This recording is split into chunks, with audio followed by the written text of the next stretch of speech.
Greetings and salutations, everyone, and welcome to the Dirt Sheet Radio NXT Vengeance Day Rewind for February the 4th, 2024. I am Tyler, the Pro Wrestling Hipster at PW Hipster on all platforms and the Pro Wrestling Hipster over on Facebook. Gentlemen, let's introduce ourselves and hop right into tonight's main event.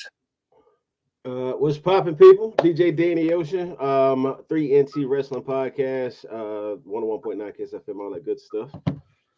What's up, Frank Kerner, Enforcers BJJ, Enforcers Pro Wrestling. Glad to be here, guys. What's up? Yes, sir. All right. Hell yeah, guys. A hell of a show tonight and a hell of a main event. We had Ilja Dragunov defending his NXT championship against Trick Williams, and he successfully defends in 17 minutes and 56 seconds. But that might not be the biggest story coming out of this match. We finally had tonight the turn. Melo turns on Trick Williams, I believe, revealing himself as the attacker months ago. Gentlemen, what did you think of this match and the story pop-up that took place after? Danny, you look mad. You look mad, Danny. Melo, you son of a bitch. You son of a bitch. Oh, boy. I don't think I've ever came that close to throwing my remote in my living room in a long time. We all knew it was coming. We did know it was coming, but it hurt. It hurt, bro. Oh, I'd love to see Trick win, right?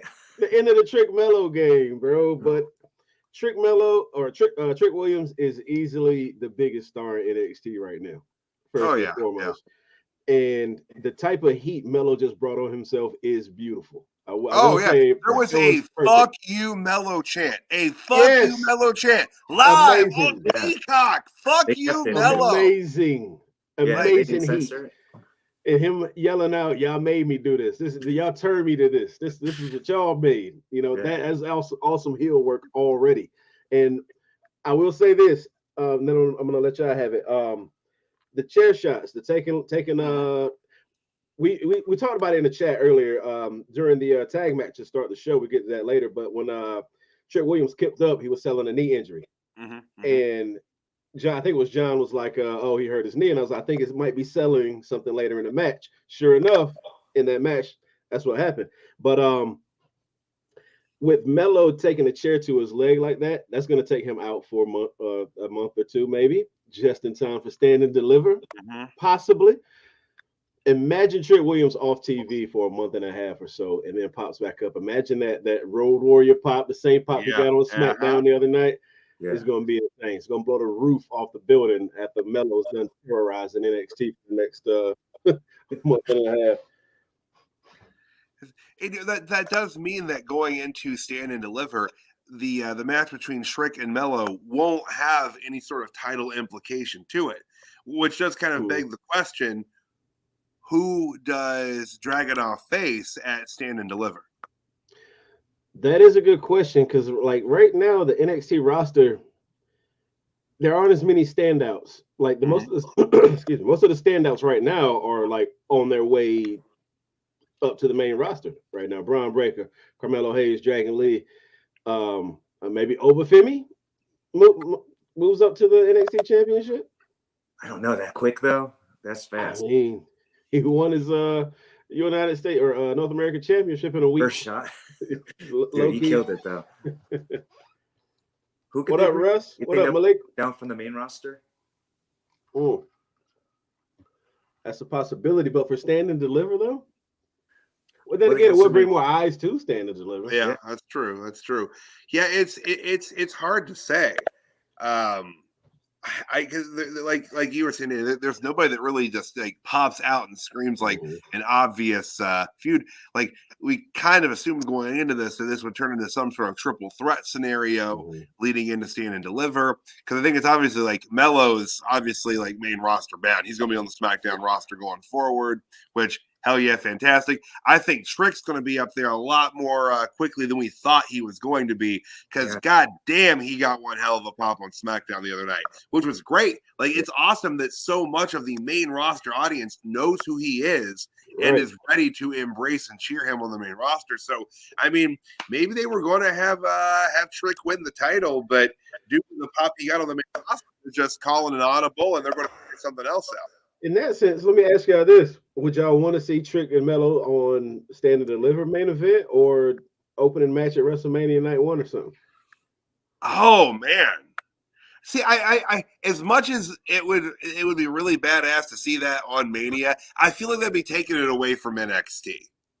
Yeah, because that's probably going to be the main event for Stand and Deliver. I can't imagine them building a world title match for Dragunov that's going to feel bigger than Trick and Melo. This is true. That's true. Dude, they should give Ilja like Ricochet or something. Make him look good. Yeah. Ricochet ain't doing nothing, and that guy's a super talent. You know what I mean? But hell, at this point, I don't even know who you have Dragunov drop the belt to. Like he beat Trick clean. Yeah. He did. Like now, that was a weird, clunky looking finish though. It really was. Kind of like, I didn't understand that. Here we go. Let's just. It was like a double 1, 2, 3. Body. Yeah. That was a weird looking spot, but otherwise, though, guys, I mean, the match itself, fucking great. Dude, I agree. I totally agree. It was a star-making moment for Trick, for sure. Yeah, that dude screamed superstar. Oh yeah, and like I said in the chat earlier too, I did not see it at first. I really didn't. I thought he was just going to be, Carmelo's Virgil for the foreseeable future. Right. But he came out and stood on his own, and in my opinion, he's bigger than Melo right now. Yeah, absolutely. Melo's been like tripping up lately and everything. Have you noticed it? A lot. He has not been looking as good. I don't know if it's nervousness or what, but this ain't the normal Carmelo. I used to look forward to seeing his matches. Now I'm wondering, like, oh, come on now. He might have an injury he's trying to hide or something. Like this is true. Weak or could be maybe working through something just to get through, Stand and Deliver, then maybe take a little bit of time off and then, pop onto the main roster. Because it's hard to say, like, going into Mania season, I feel like if you've got some sort of little injury and you can work through it, you're going to work through it. Yeah. And I feel like a lot of folks have been catching injuries going into Mania season this year. I don't know what the fuck's in the water over in WWE, but damn. If you notice, the matches have been picking up like 1,000 times for him too. They used to wrestle extremely safe, under the Vince era. Triple H is letting them cook, and I think that might be what is leading to a few more injuries than normal. Even the Miz has been fucking cooking lately. But they have to pick and choose. That's true. I agree with that. Maybe you don't want to have Cody, your biggest stars, having these wild pay-per-view matches on a random Monday night. Exactly. Yeah, I get that. Yeah, absolutely. So, gentlemen, anything else on the main event or the story implications with Melo and Trick after the main event, or shall we hop around to the start of tonight's show? Well, the last thing I'll say on the Melo situation, I'm ready to see what he's going to do as a heel. Honestly, he's been in that kind of weird phase, just kind of floundering as a face. Mm-hmm. So I'm ready to see this new character and see what he's going to do as a heel. So I'm excited. He's not a face right now. It's done. He's such a good heel. Oh, he was right there. That right there. Like that "fuck you, Melo" chant. Like that was fantastic. Like that crowd was hot and they were angry. And we all, like you said, man, we all knew it was coming. We have been waiting for weeks and weeks. This angle, the attack on Williams happened right before we actually started doing these recap shows. So it's been a minute that we have been waiting for this payoff. And it's been, red herring after red herring. Is it Lexus King? Like, is it this guy, is it that guy? No, we knew it was Melo. We knew it, but it still was just fucking heart-wrenching. Like, that is great. That was great. One thing too, it was so good that it was at somewhere else besides like wherever they Full Sail, wherever they're normally at, because these fans meant it. That fuck you was too hard. They're not along. They were loud. They were loud. They were hot all night too. Like, and it was also fuck you, Melo sucks. Fuck you, Melo. That's incredible. It is worth mentioning too that Trick did have the visual win at one point in the match. There was the ref bump, and he had a cover for like 9 or 10 seconds. So I mean, they protected him a good bit. Melo heat. Yes, we got Melo heat now. But hell of a main event. But let's pop back around to the start of the show here. The match opened up with the finals of the Dusty Rhodes Tag Team Classic. We had Trick Williams and Carmelo Hayes taking on Bron Breakker and Baron Corbin, Team Corbin, as I like to call them. And Corbin picks up the win here in 14 minutes and 33 seconds. You know, I was a little surprised to see them get the win, but it makes sense because, I mean, obviously Trick and Mello were not actually going to be a team come the end of tonight. I mean, there's not a lot of future for Bron and Corbin at this point. I mean, maybe Baron does, Bron does double duty for a little bit going forward because I think he's, SmackDown bound. He's going to be on Raw tomorrow night as well, but. But yeah, they pick up the win here, so they'll have a tag team title match coming up. Gentlemen, what did you think of the opening match tonight? The match was fire. The match was incredible.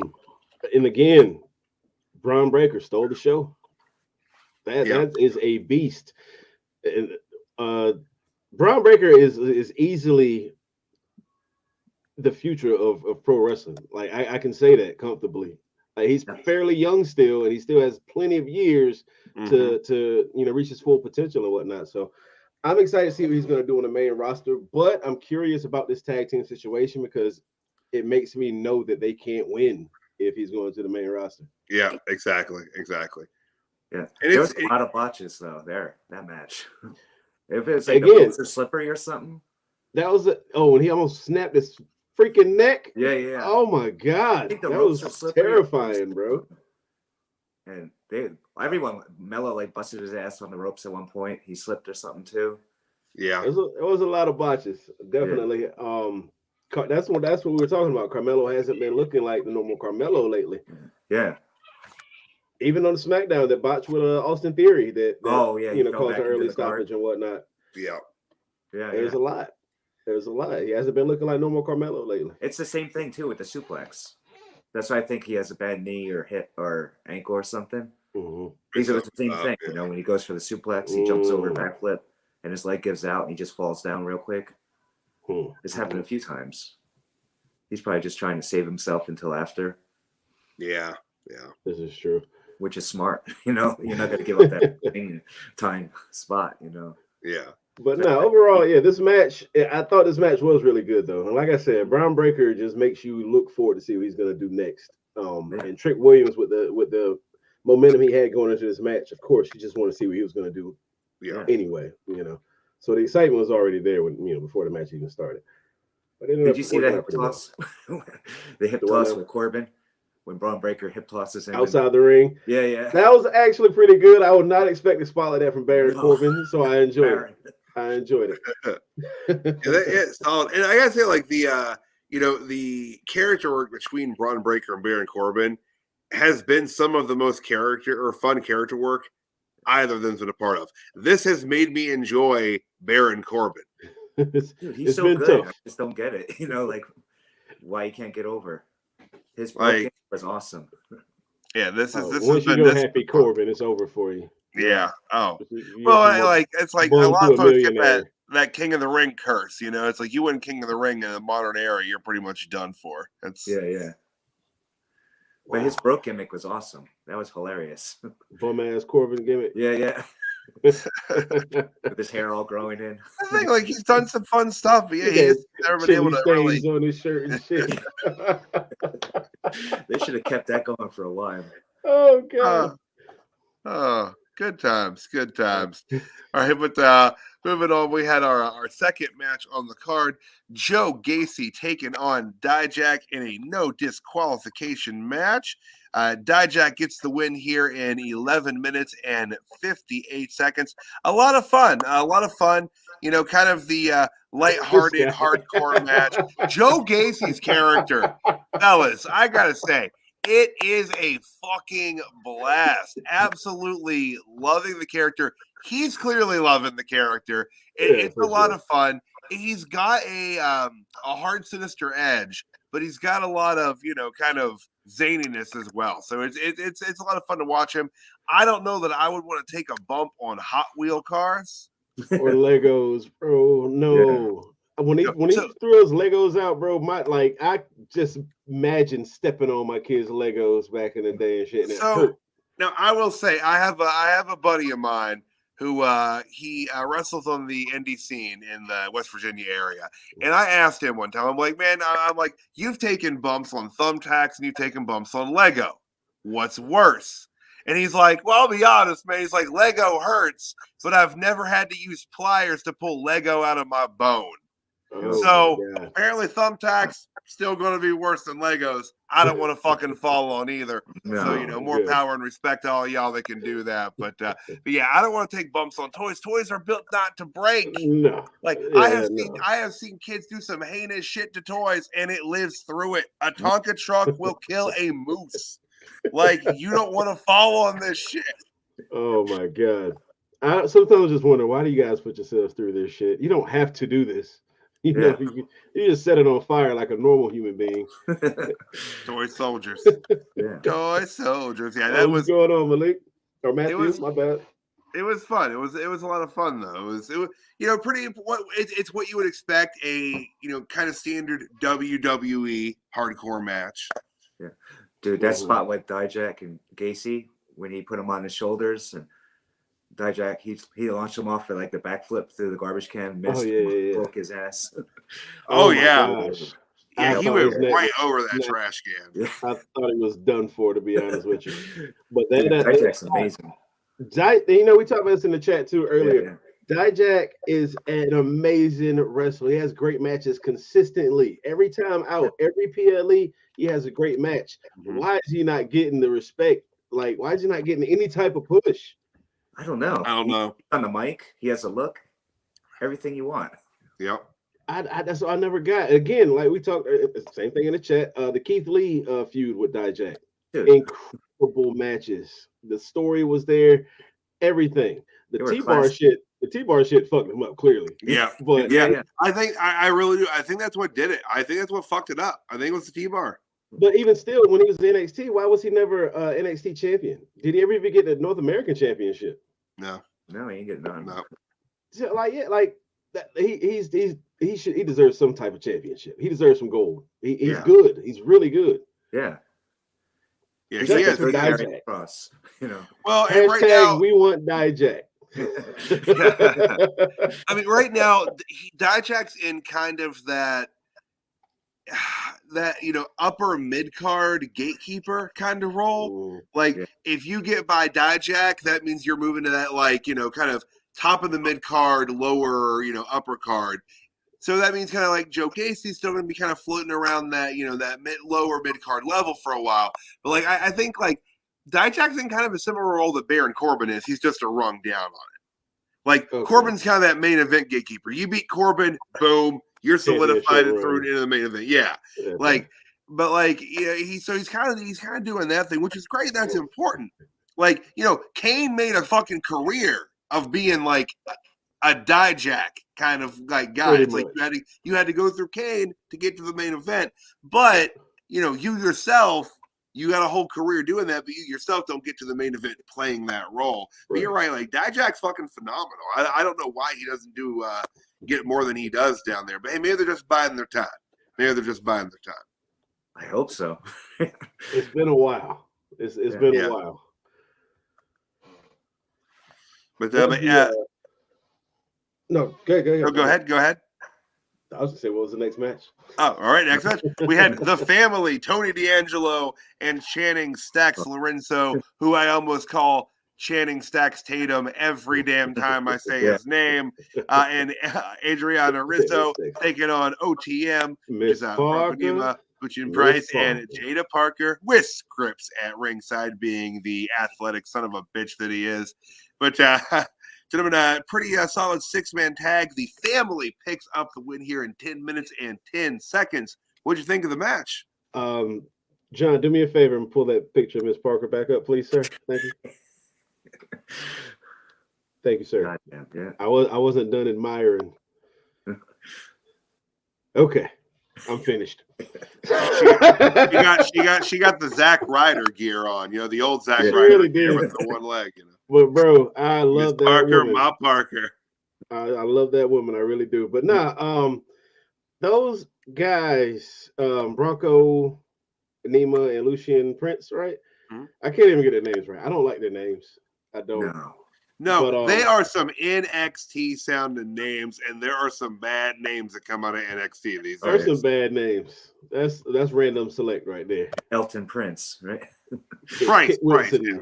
Oh, Price. but nah, there is it just me or are they extremely green still? Oh, yeah. I don't feel like they were PLE ready. No, they like in terms of in ring. It's kind of like, AOP, except like they don't have that kind of ring presence. Yeah.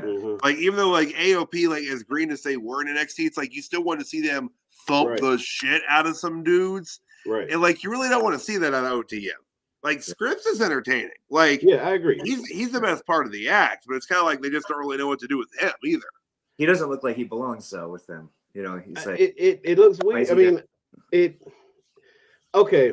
It feels like a toned down Crown Time to me, honestly. Okay. And it's like it doesn't feel authentic to me at all. And I get they might have grown up, they might have got it out of the mud, they might have grown up in the hood, so on and so forth. I get it, but it feels forced with the way they present it instead of just being themselves or actually talking their own experiences. Like I don't believe they rode these big ass Grand Theft Auto bikes in wherever they're from. Can I just say, as somebody that grew up in the hood, I think whoever wrote this mixed up a couple of different ethnic groups. I think I just gotta say that. Sometimes, like you said, a person could come out the hood and that'll be their real life, but the person who's trying to tell the story for them just didn't, and that's how this feels. Yeah. But then, if that's the situation, just let them rock. Let them be them. Let them write their own. You tone it up for TV or whatever. But let them give their own experiences if that's the case. Isn't that the purpose of NXT, right? To build them up, let them get. That's the point of the performance center. Before you get to a PLE. Yeah, that's true. That's true. Yeah, you're right. It doesn't come across as very genuine. So on the go vibe. But they maybe should go back to the drawing board, figure something else out for them. See what they can do. Please keep Miss Parker on my TV. Just look me in my eyes. If you're watching this, Shawn Michaels or Ava, whoever's running the show down there, keep Miss Parker on the TV, please. Now, commentator, special guest referee for every match. I'm cool with any of it. Just have her there. Now, I will say, Adriana Rizzo, she is green in the ring, and I hope that she can grow well in the ring because I think she's really good on the mic. And I think she comes across as very confident in her character, which is impressive considering how little she's actually been on TV. Like, she's a very new character, but now talking about coming across genuine, she seems like she believes her character and she comes across as who she's saying she is. But like I said, green in the ring, again, not really PLE ready, but, showed a solid foundation. So I'm hoping that she can, in ring catch up to her mic skills. Because if so, she could be a real bright spot going forward, especially with the family, because the family was getting a little stale, and she's going to maybe inject a little more life into that act. Did you see the spot where she took the cannonball she gave the cannonball to Jaida? Hit her right in the face. My God. They were going blow for blow, for real. They got some lumps after that match for sure. Oh, yeah. Nobody told them to pull back, right? No. But solid match, solid match. Nothing too crazy happened. Some pretty solid spots. Nothing too wild went wrong. I'm not really sure, who the family challenges next, or who challenges the family rather next for the tag titles. Bron in. I guess. Did they set that match? I was out of the room for a couple minutes here, in and out. I didn't know if they had set that or not. If that was going to be at Stand and Deliver, or if it's going to be before then. Because they said they have a Roadblock coming up at the very beginning of March. Oh no, Battlegrounds is in May. I'm tripping. So Roadblock is in March. Yeah. Okay. Which is a TV PLE or whatever you want to call it. Yeah, kind of like New Year's Evil was right. A few weeks ago. Yeah, I wouldn't want Bron Breakker to be wasted. It's not that it's a waste, but I wouldn't want him to be in a tag match at Stand and Deliver, especially if he's going to the main roster. If that's going to be his last match. I mean, maybe do you have him challenge Dragunov one last time? A send-off match. Yeah. I mean, because that's something. Because like, that's going to be Dragunov is going to look strong as hell. Beating Breaker on his way out, and that's just kind of how you go when you leave the territory. You lose on your way out.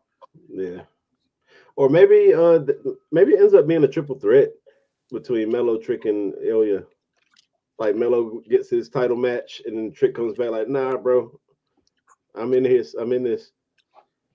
They might work their way back there somehow. Like, I just felt like this has to end with Trick getting that belt. Man, it has to. Yeah, so hopefully they can. Look, for God's sake, somebody has to finish the fucking story, okay? Somebody has to do it. I don't fucking care who it is at this point, but somebody's finishing a goddamn story the weekend of WrestleMania. We're going to change the name from The Rock to The Book.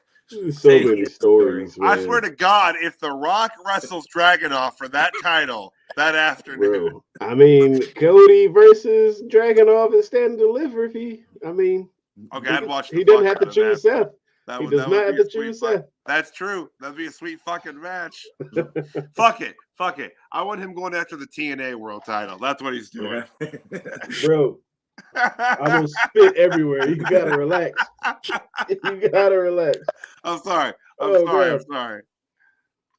Oh, man. Hold on. What if TNA does send Moose over for WrestleMania Night 1 with Cody? Why the fuck not? Let's just do this shit. Like, at this point, we're already like, I'd say yanked off the Band-Aid. I don't know if yanked off the Band-Aid. We already got took a dart to the fucking neck here. Like, so fuck it. Let's see. Like, what's the wildest shit they can pull out for WrestleMania weekend at this point? Who would they boo in that situation? Triple H or Moose? Nah, you're gonna cheer Moose. Yeah. Oh my goodness. Oh Jesus. All right, so moving on through the evening here. I love Cody. Just want to put that out there. I absolutely love Cody. We love you, Cody. We have the NXT Women's Championship. Lyra Valkyria taking on Roxanne Perez. Lyra picks up the win in this match.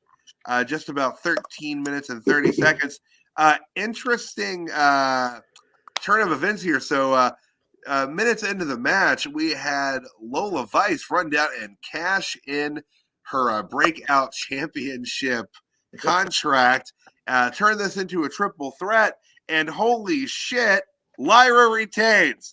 And it was an interesting finish. Lyra was going to lose. And we had Tatum actually jump in the ring and break it up, which interesting finish. Gentlemen, what'd you think? I'm going to take this and say this is the Dummy of the Day award. Lola Perez. We were just talking about that. This is the Dummy of the Day award for Lola Perez. She is an idiot. Again, mid-match to cash in. Like, let's make it a triple threat match. No, idiot. Be unfair. That's what that contract is for you to do. Is to use it your advantage. You wait until the fucking match is over. You wait until it is over, and then you snake in. Do some dirty shit. Beat him with a chair first if you want. What the hell ever. You can't really hit him with the contract the way you could a Money in the Bank briefcase. It's just good. Money in the Bank briefcase. It's like, bam, kayfabe concussion. That thing is just like, oh shit! Like you hit me with a little piece of leather. Not even real leather. The contract. Who throws this shoe? But no, that made zero sense to me, and that kind of ruined what I thought was a decent match already, because it just did not have to happen. And maybe it was way, like I think somebody said in the chat, it's way just to get it off of her. Yeah, maybe that was the case, but she's not ready. She's not ready for that main event scene yet. She's not quite there. So yeah, I think that was they just kind of had to get that off of her. The match itself was good though. I agree. Yeah, had to throw that in there, didn't you, John? I was saying I'm gonna get some heat, but we gotta call it the Eugene Award for her. The Eugene Award. Oh God. Oh God damn. But Yeah, but not a bad match. We'll see what they're going to do program-wise going forward with them. I don't know what this means for Tatum necessarily, because I feel like Lyra as a babyface should be really fucking pissed at her. Even though she saved the bet, her title, she should be pretty upset with her for interfering in that way. Roxanne Perez should be pissed as hell at this point at her. I don't think Lola got anybody to blame but her damn self. So, if she wants to fight the mirror, she can do that, I guess. That was an awful idea. It was terrible. Yeah. All right, but real quick, we had a couple of backstage segments.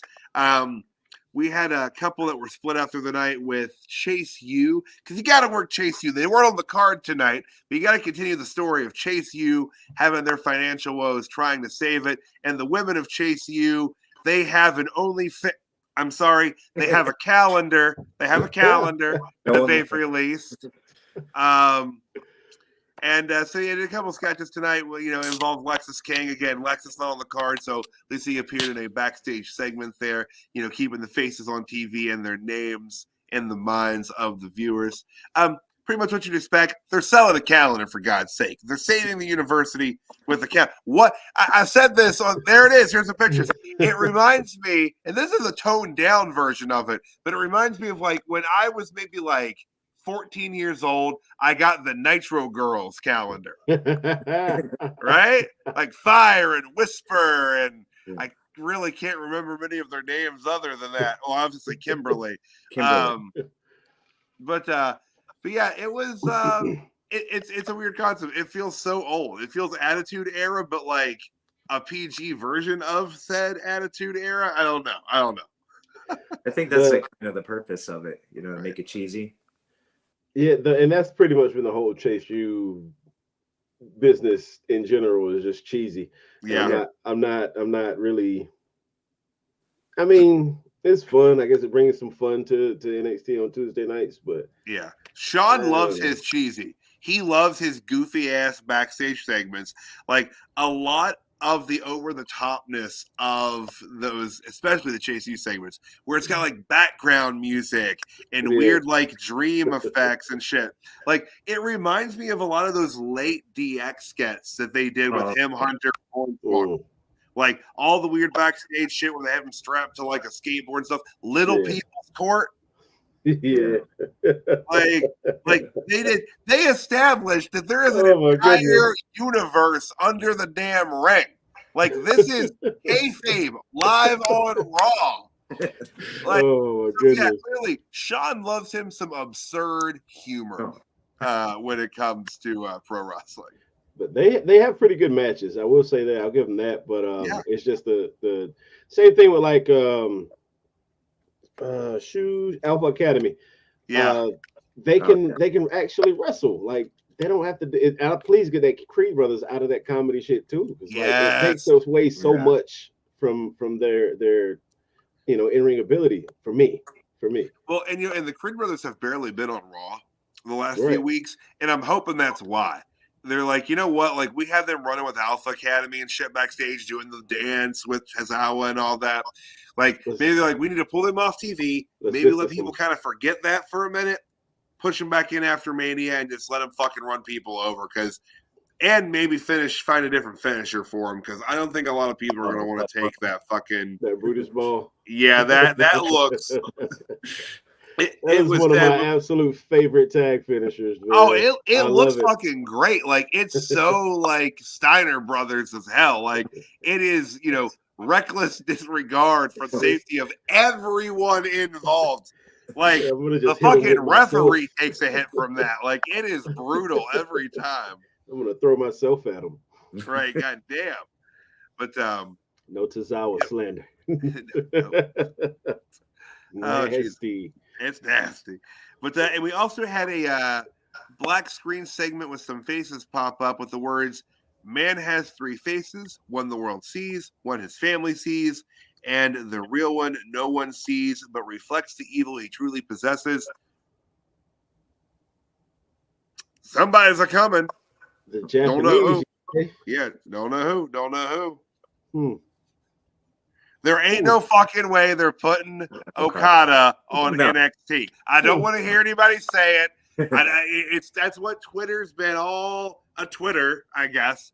I think that's just some genius marketing is to people already wondering, but it's probably not going to be him. But Nakamura's coming back to NXT. That's what it is. Like, I wouldn't be mad at that, to be completely honest with you, because he can actually win a fucking match in NXT, maybe.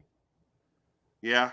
They've been driving him out on TV for so long. He has great promos just to lose every time. Yeah. And it's nasty work, bro.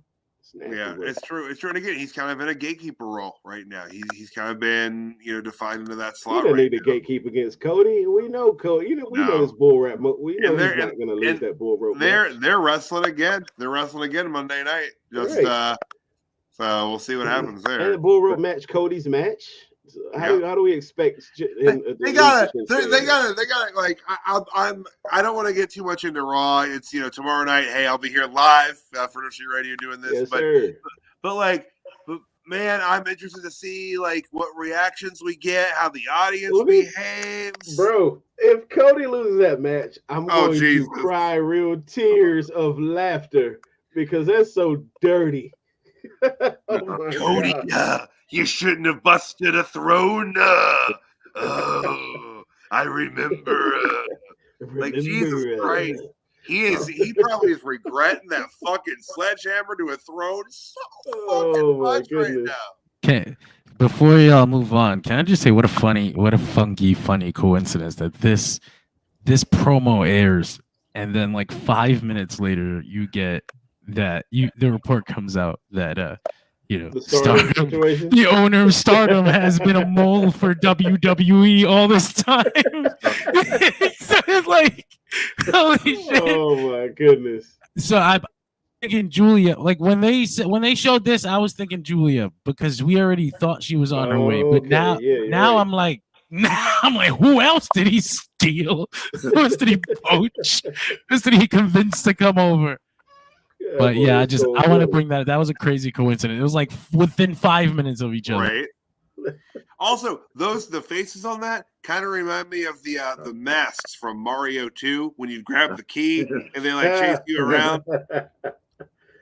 Memories. I remember. Good times. All right, guys. That will take us into our next match. Dragon Lee taking on Oba Femi for the NXT North American Championship. Oba Femi retains in 10 minutes and 56 seconds. Holy hell. Oba Femi is going to be a star. He is the future of the business. I'm telling you, I saw it day one. I knew what it was going to be. That man is good. And to have just started, to be this green. A couple months ago, right? Oh, yeah. He's so young. 25. Apparently, I think that's what his mama said on Instagram or something. But, we thought 22. But, nonetheless, he is so young and he is so good on the mic. God.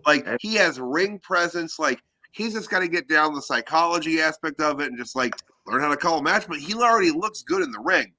I just, I got to see, who they have him in there with. That's kind of going to be a little bit of a tell. Obviously, Dragon Lee knows how to call a match. I assume Dragon Lee was calling that match. He might be a dude that you only see in there with good ring generals for a while going forward. Yeah, Frazier probably next or something like that. Yeah, exactly. Someone who can really, create a lot of movement for him. I would like to see a Johnny Gargano come back and challenge him. Yeah. Oh, yeah. Somebody like Gargano. Yeah, and Gargano can sell his ass off for him, and he needs that for a little while. People that can really make him look super fucking strong. That's the kind of dude back in the day that would have wanted to work with Shawn Michaels. Shawn Michaels, 1993 on his way up. Because he would have he's going to bump his ass off. He's going to create movement all around that ring to make him look like $1 million. And damn, he looks good.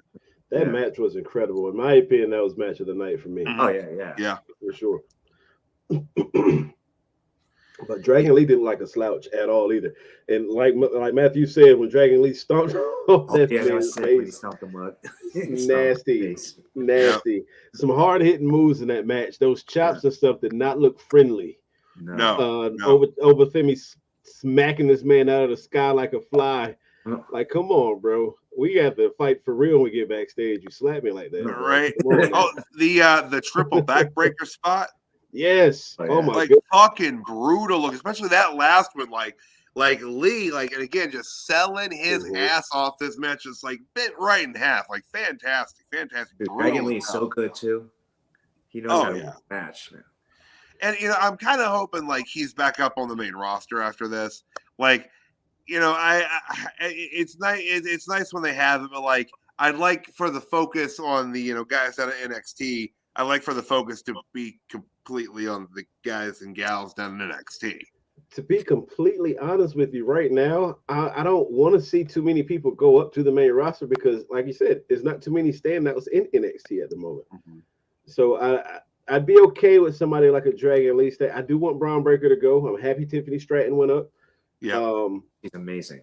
But like Carmelo, I think he would get lost in a shuffle on the main roster right now. He should stay in NXT for a little while longer, which I pretty obvious he's going to. Yeah, with that heat, no way he should go up. They should not get rid of him right. I figure it'll be sometime permanently after Mania. After Mania. Yeah. When they do what month do they do the draft in usually? I'm not sure. I know it's not too long after Mania. Yeah. Usually within a month or two, but like kind of like late spring there. Gotcha. It's usually before May, right? Or is somewhere it before? Yeah, they usually give them a month after, so they hype it up a few weeks. Cool. But that brings us back around to the main event. So we'll hop in and as we like to do here on the Dirt Sheet Radio Rewinds, have our jobbers of the night, or the Constable Corbin of the night, as we typically call it here on the NXT Rewinds. Take that, Baron. Take that. That's as always. Terrible gimmick. Oh, it was awful. And CJ had to work tonight. He's out there with the puppies. But he always call the Constable Corbin. Fucking hate Constable Corbin. Sorry, Baron. It was an awful fucking gimmick, man. It was goddamn awful. But we're doing our jobber of the night for NXT Vengeance Day. Gentlemen, who did you have as your jobber of the night this eve? Can I go? The trophy. Yep, exactly. Trophy. Read my Looks mind. Miss Lola. Everybody agrees. You deserve that, Lola. You deserve that and more. You deserve every bit of it. You stunk up the joint tonight, sweetheart. She's so good and just so dumb. Jesus. Oh my goodness. That was a terrible play. That's definitely a jobber move right there. Oh yeah. Yep. You know what, man? I'm with you 100%. That's who my pick is tonight too. Like, she looked stupid.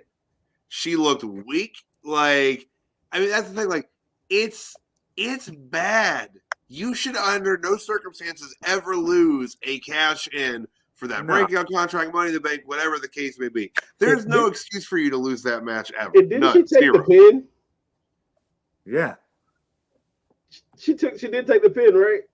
Yeah. I think so. You're the fresh person in the match, and you took the pin. Oh my god. Yeah, that Michinoku. Yep. Lyra hit Nightwish on Lola and Pantera. Yep. There you go. Come and get your trophy. Shout out my man. She happens. Oh, that's terrible. That's awful. That's nasty work. That is nasty work. That the jobber of the night. All around, it sounds like. Awful, man. Oh, she probably got for a lifetime, right? Sorry, Lola. Sorry. Love the song by the Kinks, though. Great song. But our mega stars of the night, gentlemen. Even though the man lost, I gotta go with Trick Williams as my mega star of the night. Man, he is a superstar already. He is main roster ready. He got the pop up there. He is over like Rover. Man, that crowd was hot for him tonight. I'm upset that he didn't win the match. I know that like it's probably still in his future, but damn, like put on a hell of a performance twice tonight. Daniel, like you said, I think they were doing some long-term storytelling, setting up the knee injury in the opening match.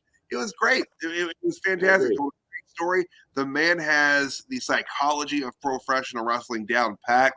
Like he's a star. He's a star. But yeah, so even in loss, fantastic. Really looking forward to what they do with him going in to Stand and Deliver Mania weekend. And you really want to see him just beat the ever-loving shit out of Melo.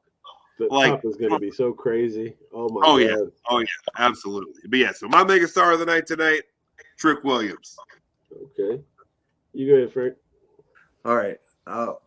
I say Trick too, but I'll switch it out with Femi. Oba. All right. I don't want a three-way again. He killed it. That dude did amazing. He really did. In another year or two, holy shit. He really did. Dude, just imagine him and Gunther in like a year. Yeah. Oof. I would have him Gunther, Sheamus. I didn't even want to see him versus Bronson Reed. Yeah. That would be a great match. I feel like.